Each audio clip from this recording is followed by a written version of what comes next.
नमस्कार बच्चों। आशा करती हूँ आप कुशल मंगल होंगे, अपनी सेहत और अपनी पढ़ाई का पूरा ध्यान रख रहे होंगे। आज की इस वीडियो का बेसब्री से इंतज़ार कर रहे होंगे। तो चलिए, आज की वीडियो शुरू करने से पहले मुझे याद आ रही हैं मोहम्मद इकबाल की वो जानी मानी पंक्तियाँ, सारे जहां से अच्छा हिंदुस्तान हमारा। इस गाने में एक और पंक्ति है जो हमारे देश को सारे जहां से अच्छा बनाती है, और वो है, मजहब नहीं सिखाता आपस में वैर रखना, हिंदी है वतन है हिंदुस्तान हमारा। ऐसा क्या है कि इतने सारे धर्म के लोग एक देश में रहते हैं, शांति से रहते हैं, खुशी से रहते हैं, समृद्ध होते हैं। ये हमारे देश की धर्मनिरपेक्षता है। आज हम कक्षा 8 की सामाजिक एवं राजनीतिक जीवन की पुस्तिका का दूसरा अध्याय धर्मनिरपेक्षता की समझ करेंगे। धर्मनिरपेक्षता क्या होता है? सभी धर्म के लोग कानून, संविधान एवं सरकारी नीति के आगे समान हैं। क्या ये धर्म के आधार पर किसी व्यक्ति से भेदभाव करना सिखाता है? नहीं। धर्मनिरपेक्षता का मतलब बिल्कुल भी भेदभाव नहीं होता। इसमें सभी धर्म एक समान है। आपने कई बार देखा होगा कि किसी देश या राज्य में भिन्न भिन्न प्रकार के लोग रहते हैं। सभी लोग अपने धर्म को मानते हैं, जैसे हिंदू, मुस्लिम, सिख, ईसाई। कई बार हमें यह देखने को मिलता है कि कई लोग अपने धर्म के अलावा दूसरे धर्म का भी सम्मान करते हैं, और कई लोग अपने धर्म के लिए कट्टर होते हैं और दूसरे धर्म का सम्मान नहीं करते। मान लीजिए कि आप हिंदू या मुस्लिम हैं और अमेरिका के किसी ऐसे भाग में रहते हैं जहां ईसाई कट्टरपंथी बहुत ताकतवर है। आप अमेरिका के नागरिक होते हुए भी आपको कोई किराए पर मकान नहीं देना चाहता।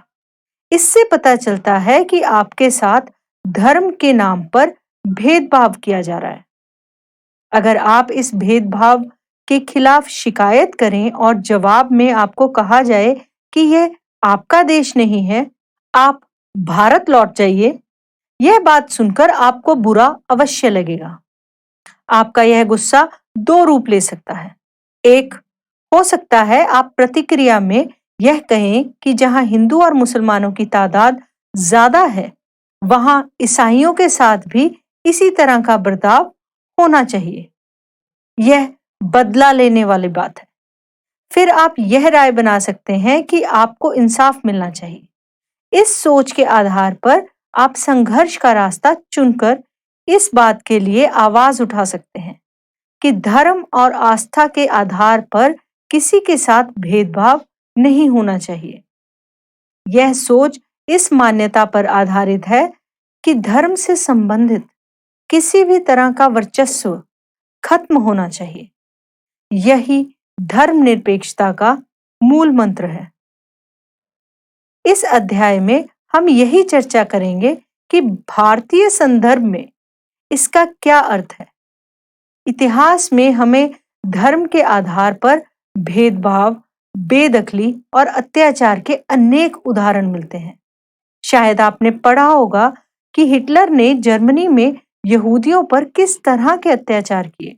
वहां कई लाख लोगों को केवल धर्म के आधार पर मार दिया गया था। लेकिन अब यहूदी धर्म को मानने वाले इजराइल में भी मुसलमान और ईसाई अल्पसंख्यकों के साथ अमानवीय व्यवहार किया जा रहा है। सऊदी अरब में गैर मुसलमानों को मंदिर या गिरजाघर बनाने की छूट नहीं है। ना ही इन धर्मों के लोग वहां पूजा अर्चना के लिए किसी सार्वजनिक स्थल पर इकट्ठा हो सकते हैं। इन सभी उदाहरणों में एक धर्म के लोग अन्य धार्मिक समुदायों के लोगों के साथ या तो भेदभाव कर रहे हैं या उनका उत्पीड़न कर रहे हैं। भेदभाव की ऐसी घटनाएं तब और ज्यादा बढ़ जाती हैं जब दूसरे धर्मों के स्थान पर राज्य किसी एक धर्म को अधिकृत मान्यता प्रदान कर देता है। जाहिर है, कोई भी व्यक्ति अपने धर्म की वजह से ना तो भेदभाव का शिकार होना चाहता है और ना ही किसी दूसरे धर्म पर दबदबा झेलना चाहता है। अब हम पढ़ेंगे धर्मनिरपेक्षता क्या है। आपने पिछले अध्याय में पढ़ा होगा कि भारतीय संविधान में मौलिक अधिकारों की व्यवस्था दी गई है। यह अधिकार ना केवल राज्य की सत्ता से हमें बचाते हैं, बल्कि बहुमत की निरंकुशता से भी हमारी रक्षा करते हैं। भारतीय संविधान सभी को अपने धार्मिक विश्वासों और तौर तरीकों को अपनाने की पूरी छूट देता है। सबके लिए समान भारतीय स्वतंत्रता के इस विचार को ध्यान में रखते हुए भारतीय समाज में धर्म और राज्य की शक्ति को एक दूसरे से अलग रखने की रणनीति अपनाई है। धर्म को राज्य से अलग रखने की इस अवधारणा को धर्मनिरपेक्षता कहा जाता है। धर्मनिरपेक्षता के मूलतः दो प्रस्ताव हैं। पहला, राज्य के संचालन एवं नीति निर्धारण में मजहब का हस्तक्षेप नहीं होना चाहिए। दूसरा, सभी धर्म के लोग कानून, संविधान एवं सरकारी नीति के सामने समान हों। अब हम पढ़ेंगे कि धर्म को राज्य से अलग रखना महत्वपूर्ण क्यों है। अभी आपने पढ़ा कि धर्मनिरपेक्षता का सबसे महत्वपूर्ण पहलू है धर्म को राजसत्ता से अलग करना। एक लोकतांत्रिक देश में यह बहुत जरूरी है। दुनिया के तकरीबन सारे देशों में एक से ज्यादा धर्मों के लोग साथ साथ रहते हैं। जाहिर है, हर देश में किसी एक धर्म के लोगों की संख्या ज्यादा होती है। अब अगर बहुमत वाले धर्म के लोग राज्य सत्ता में पहुंच जाते हैं, तो उनका समूह दूसरे धर्मों के खिलाफ भेदभाव करने और उन्हें परेशान करने के लिए इस सत्ता और राज्य के आर्थिक संसाधनों का इस्तेमाल कर सकता है। बहुमत की इस निरंकुशता के चलते धार्मिक अल्पसंख्यकों के साथ भेदभाव हो सकता है। उनके साथ जोर जबरदस्ती हो सकती है। यहां तक कि कई बार उनकी हत्या भी कर दी जाती है। बहुमत चाहे तो अल्पसंख्यकों को उनके धर्म के अनुसार जीने से रोक सकता है। धर्म के आधार पर किसी भी तरह का भेदभाव उन अधिकारों का उल्लंघन है जो एक लोकतांत्रिक समाज किसी भी धर्म को मानने वाले अपने प्रत्येक नागरिक को प्रदान करता है। लिहाजा बहुमत की निरंकुशता और उसके कारण मौलिक अधिकारों का हनन वह अहम कारण है जिसके चलते लोकतांत्रिक समाजों में राज्य और धर्म को अलग अलग रखना कितना महत्वपूर्ण हो जाता है। लोकतांत्रिक समाजों में धर्म को राज्य से अलग रखने का एक महत्वपूर्ण कारण यह है कि हमें लोगों के धार्मिक चुनाव के अधिकार की रक्षा करनी है। इसका अर्थ यह है कि देश के किसी भी व्यक्ति को एक धर्म से निकलने और दूसरे धर्म को अपनाने या धार्मिक उपदेशों की अलग ढंग से व्याख्या करने की स्वतंत्रता है। इस बात को और अच्छी तरह समझने के लिए छुआछूत की प्रथा पर विचार करते हैं। संभव है आपको हिंदुओं के बीच प्रचलित यह प्रथा अच्छी ना लगती होगी। इसका मतलब है कि आप इसे बदलने की कोशिश भी करते होंगे। लेकिन अगर राज्य की सत्ता ऐसे हिंदुओं के हाथ में है जो छुआछूत को सही मानते हैं, तो क्या आप आसानी से इस प्रथा को बदल पाएंगे? अगर आप प्रभुत्वशाली धार्मिक समुदाय के सदस्य हैं, तो आपको अपने समुदाय के ही दूसरे लोगों की ओर से भारी विरोध का सामना करना पड़ सकता है। राज्य सत्ता पर नियंत्रण रखने वाले ऐसे सदस्य कहेंगे कि हिंदुत्व की केवल एक ही व्याख्या होती है और उसकी कोई और व्याख्या करने का किसी को भी कोई भी अधिकार नहीं है। चलिए जानते हैं कि अभी तक हमने क्या समझा। तो आपके हिसाब से धर्मनिरपेक्षता का मूल मंत्र क्या है? धर्मनिरपेक्षता का मूल मंत्र है धर्म वर्चस्व खत्म करना। बहुत बढ़िया। धर्म को राज्य से अलग रखने की इस अवधारणा को डैश कहा जाता है। धर्म निरपेक्षता कहा जाता है। जर्मनी में यहूदियों पर किसके द्वारा अत्याचार किया गया था? जर्मनी में यहूदियों पर एडोल्फ हिटलर के द्वारा अत्याचार किया गया था। भेदभाव की घटनाएं कब ज्यादा बढ़ती हैं? भेदभाव की घटनाएं तब ज्यादा बढ़ती हैं जब एक धर्म को अधिकृत मान्यता प्रदान हो। आपसी भेदभाव लोगों में कैसी भावना पैदा करता है? आपसी भेदभाव लोगों में क्रोध, विरोध और बदले की भावना पैदा करता है। चलिए अब बताइए कि विधायिका को ऐसे कानून बनाने से रोक दिया गया है जो डैश का पक्ष लेते हो या डैश को रोकते हो। विधायिका को ऐसे कानून बनाने से रोक दिया गया है जो धार्मिक संस्थानों का पक्ष लेते हो या धार्मिक स्वतंत्रता को रोकते हो। अब हम भारतीय धर्मनिरपेक्षता को समझेंगे। भारतीय संविधान में यह कहा गया है कि भारतीय राज्य धर्मनिरपेक्ष रहेगा। हमारे संविधान के अनुसार केवल धर्मनिरपेक्ष राज्य ही अपने उद्देश्य को साकार करते हुए बातों का ख्याल रख सकते हैं, जैसे कि कोई एक धार्मिक समुदाय किसी दूसरे धार्मिक समुदाय को ना दबाए, कुछ लोग अपने ही धर्म के अन्य सदस्यों को ना दबाएं। राज्य ना तो किसी खास धर्म को थोपेगा और ना ही लोगों की धार्मिक स्वतंत्रता छीनेगा। इस तरह के दबदबे को रोकने के लिए भारतीय राज्य कई तरह से काम करता है। पहला तरीका यह है कि वह खुद को धर्म से दूर रखता है। हमारे देश की बागडोर ना तो किसी एक धार्मिक समूह के हाथों में है और ना ही राज्य किसी एक धर्म को समर्थन देता है। भारत में कचहरी, थाने, सरकारी विद्यालय और दफ्तर जैसे सरकारी संस्थानों में किसी खास धर्म को प्रोत्साहन देने या उसका प्रदर्शन करने की अपेक्षा नहीं की जाती है। इस बात को समझने के लिए अब हम बात करेंगे आपकी पुस्तक में दिए गए चित्र में। सीमापुर सरकारी स्कूल के विद्यार्थी एक धार्मिक त्योहार मनाना चाहते हैं, तो वह अपने अध्यापक से कहते हैं, सर, अगले महीने एक बहुत बड़ा त्योहार आ रहा है। हमने कभी स्कूल में यह त्योहार नहीं मनाया है। क्या इस साल मना पाएंगे? इस पर अध्यापक कहते हैं, ऐसा नहीं हो सकता। हमारा स्कूल सरकारी स्कूल है। हम किसी एक धर्म को महत्व नहीं दे सकते। निजी स्कूल जो चाहे करें। सरकारी स्कूल अपनी चारदीवारी के भीतर कोई धार्मिक उत्सव आयोजित नहीं कर सकते। वैसे भी ज्यादातर धार्मिक त्योहारों पर सरकारी छुट्टी होती है, इसलिए हम इन त्योहारों को घर पर ही मना सकते हैं। इस पर दो बच्चे आपस में वार्तालाप करते हैं।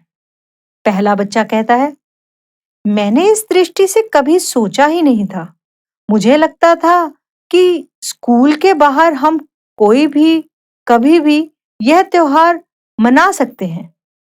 इस पर दूसरा बच्चा बोलता है, खैर कोई बात नहीं, हम लोग अपने मोहल्ले में इस त्योहार का आयोजन कर सकते हैं। तो बच्चों, इससे हमें यह पता चलता है कि स्कूल के भीतर किसी धार्मिक त्योहार का आयोजन सभी धर्मों के साथ एक जैसा व्यवहार करने की सरकारी नीति के खिलाफ होता है। सरकारी स्कूल अपनी प्रातःकालीन प्रार्थनाओं या धार्मिक आयोजनों के जरिए किसी एक धर्म को बढ़ावा नहीं दे सकते। यह नियम निजी स्कूलों पर लागू नहीं होते। धार्मिक वर्चस्व को रोकने के लिए भारतीय धर्मनिरपेक्षता का दूसरा तरीका है अहस्तक्षेप की नीति। इसका मतलब है कि सभी धर्मों की भावनाओं का सम्मान करने और धार्मिक क्रियाकलापों के दखल ना देने के लिए राज्य कुछ खास धार्मिक समुदाय को कुछ विशेष छूट भी देता है। इस बात को समझने के लिए हम आपकी पुस्तक में दिए गए एक और चित्र के बारे में बात करेंगे। इसमें दो दोस्तों ने हाल ही में स्कूटर खरीदे हैं। फिर दोनों साथ साथ स्कूटर से सैर करने जा रहे हैं। तो पहला आदमी जिसने हेलमेट पहन रखा है वह बोलता है, अरे तुम्हारे पास तो हेलमेट ही नहीं है। दिल्ली में सबको हेलमेट पहनना पड़ता है, यही कानून है। फिर तुमने हेलमेट क्यों नहीं पहना हुआ? तुम्हें जुर्माना भरने का बहुत शौक है क्या? इस पर दूसरा आदमी बोलता है, फिक्र मत करो, मुझे जुर्माना नहीं होगा। इस पर पहला आदमी पूछता है, अरे परमजीत, तुम पर जुर्माना क्यों नहीं होगा? इस पर दूसरा आदमी जिसका नाम परमजीत है वह कहता है, देखो, पगड़ी पहनना सिख धर्म का एक बुनियादी उसूल है, इसलिए सरकार मुझे हेलमेट पहनने के लिए मजबूर नहीं कर सकती। इस चित्र से हमें यह पता चलता है कि सिख युवक परमजीत को हेलमेट पहनने की जरूरत नहीं है। कारण यह है कि भारतीय राज्य इस बात को मान्यता देता है कि पगड़ी पहनना सिख धर्म की प्रथाओं के मुताबिक महत्वपूर्ण है। लिहाजा इन धार्मिक आस्थाओं में दखल अंदाजी से बचने के लिए राज्य ने कानून में रियायतें दी हैं। धार्मिक वर्चस्व को रोकने के लिए भारतीय धर्मनिरपेक्षता का तीसरा तरीका हस्तक्षेप का तरीका है। इसी अध्याय में अभी आपने छुआछूत के बारे में पढ़ा था। यह इस बात का उपयुक्त उदाहरण है कि किस तरह एक ही धर्म के लोग जो अपने आप को ऊंची जाति का मानते हैं, अपने ही धर्म के अन्य सदस्य जिनको वो नीची जाति का मानते हैं, उनको दबाते हैं। धर्म के नाम पर अलग थलग करने और भेदभाव को रोकने के लिए भारतीय संविधान में छुआछूत पर पाबंदी लगाई है। इस उदाहरण में राज्य धर्म के नाम पर अलग थलग करने और भेदभाव को बढ़ावा देने वाली इस प्रथा को खत्म करने के लिए धर्म में हस्तक्षेप कर रहा है, जो निचली जाति के लोगों के मौलिक अधिकारों का हनन करता है, क्योंकि वह भी इसी देश के नागरिक हैं। इसी तरह माँ बाप की संपत्ति में बराबर हिस्से के अधिकार का सम्मान करने के लिए राज्य और समुदायों के धर्म पर आधारित निजी कानूनों में भी हस्तक्षेप करना पड़ सकता है। राज्य का हस्तक्षेप सहायता के रूप में भी हो सकता है। भारतीय संविधान धार्मिक समुदायों को अपने स्कूल और कॉलेज खोलने का अधिकार देता है। गैर प्राथमिकता के आधार पर राज्य से उन्हें सीमित आर्थिक सहायता भी मिल जाती है। अब हम जानेंगे भारतीय धर्मनिरपेक्षता दूसरे लोकतांत्रिक देशों की धर्मनिरपेक्षता से किस तरह अलग है। अमेरिकी संविधान में हुए पहले संविधान संशोधन के जरिए विधायिका को ऐसे कानून बनाने से रोक दिया गया है जो धार्मिक संस्थानों का पक्ष लेते हों या धार्मिक स्वतंत्रता को रोकते हों। इसका मतलब है कि विधायिका किसी भी धर्म को राजकीय धर्म घोषित नहीं कर सकता, ना ही विधायिका किसी एक धर्म को ज्यादा प्राथमिकता दे सकती है। संयुक्त राज्य अमेरिका में राज्य और धर्म के पृथक्करण का मतलब है कि राज्य और धर्म दोनों ही एक दूसरे के मामले में किसी तरह का दखल नहीं दे सकते। आप समझ गए होंगे कि भारतीय धर्मनिरपेक्षता और अमेरिकी धर्मनिरपेक्षता के बीच एक अहम फर्क है। ऐसा इसलिए है कि अमेरिकी धर्मनिरपेक्षता में धर्म और राज्य के बीच स्पष्ट अलगाव है और भारतीय धर्मनिरपेक्षता में राज्य को धार्मिक मामलों में हस्तक्षेप करने की छूट दी गई है। 2004 में फ्रांस में एक कानून बनाया गया। इस कानून में प्रावधान दिया गया कि कोई भी विद्यार्थी इस्लामी बुर्का, यहूदी टोपी या बड़े बड़े ईसाई क्रॉस जैसे धार्मिक अथवा राजनीतिक चिन्ह या प्रतीकों को धारण करके स्कूल में नहीं आएगा। फ्रांस में रहने वाले उन अप्रवासियों ने इस कानून का काफी विरोध किया। वह मुख्यतः अल्जीरिया, ट्यूनीशिया और मोरक्को आदि उन देशों से आए थे जो पहले फ्रांस के उपनिवेश थे।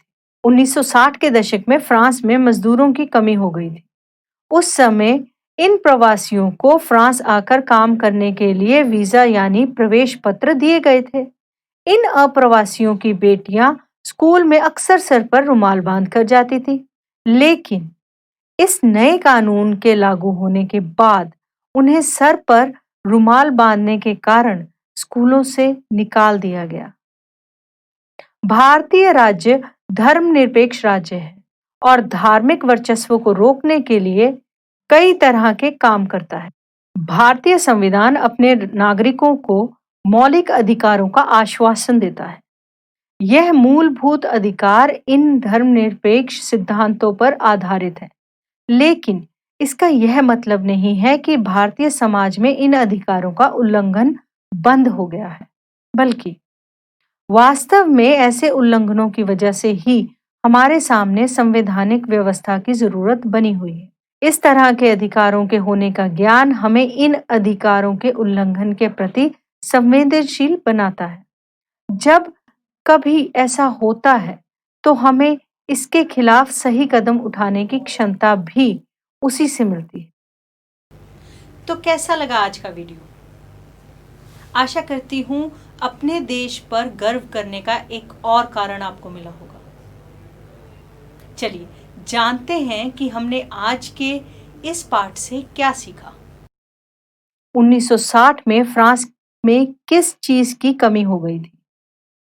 1960 में फ्रांस में मजदूरों की कमी हो गई। धर्म के नाम पर अलग थलग करने और भेदभाव को रोकने के लिए भारतीय संविधान में किस चीज पर पाबंदी लगाई है? भारतीय संविधान में छुआछूत पर पाबंदी लगाई है ताकि कोई भी धर्म के नाम पर किसी को भी अलग थलग भेदभाव ना कर सके। किस धर्म में हेलमेट पहनने के लिए मजबूर नहीं किया जाता है? सिख धर्म में हेलमेट पहनने के लिए मजबूर नहीं किया जाता है। अब आपको कुछ रिक्त स्थान भरने होंगे। अप्रवासियों की बेटियां स्कूल में अक्सर सर पर डैश बांधकर जाया करती। बिल्कुल सही, रुमाल बांधकर जाया करती। सबसे महत्वपूर्ण पहलू है धर्म को डैश से अलग करना। सबसे महत्वपूर्ण पहलू है धर्म को राजसत्ता से अलग करना। विधायिका किसी भी धर्म को डैश घोषित नहीं कर सकती। विधायिका किसी भी धर्म को राजकीय धर्म घोषित नहीं कर सकती। यहूदी टोपी या बड़े बड़े ईसाई क्रॉस जैसे धार्मिक अथवा राजनीतिक चिन्ह या प्रतीकों को धारण करके डैश में नहीं आएगा। स्कूल में कोई भी बच्चा इन सब को धारण करके नहीं आएगा। धार्मिक वर्चस्व को रोकने के लिए भारतीय धर्मनिरपेक्षता का पहला तरीका डैश खुद को धर्म से दूर रखता है। इसमें पहला तरीका है कि भारतीय राज्य खुद को धर्म से दूर रखता है।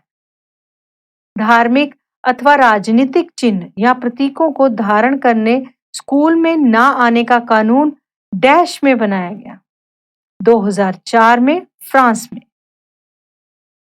चलिए अब जानते हैं कि जो वाक्य आपको आपकी स्क्रीन पर दिख रहे हैं क्या वो सही है या गलत। सबसे पहला, दूसरे धर्म का अपमान करना ही धर्म का पालन कहलाता है। बिल्कुल गलत।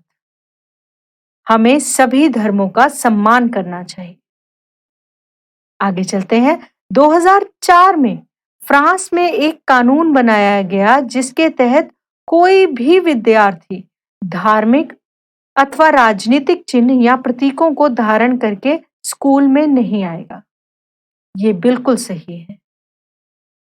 भारतीय संविधान सभी धर्मों को एक दूसरे से भेदभाव करने की छूट देता है। बिल्कुल गलत। भारतीय संविधान सभी धर्मों को बराबर सम्मान देता है। विधायिका किसी भी धर्म को राजकीय धर्म घोषित कर सकती है। गलत। विधायिका कभी भी किसी धर्म को राजकीय धर्म घोषित नहीं कर सकती। चलिए अब आखिरी अपने स्कूल की छुट्टियों के वार्षिक कैलेंडर को देखिए। इनमें से कितनी छुट्टियां विभिन्न धर्मों से संबंधित हैं और इससे आपको क्या संकेत मिलता है? तो इसी के साथ हमारा आज का ये वीडियो यहीं समाप्त होता है। हम जल्दी वापस आएंगे एक नए वीडियो के साथ। तब तक के लिए स्वस्थ रहिए, सुरक्षित रहिए तथा पढ़ते रहिए। नमस्कार।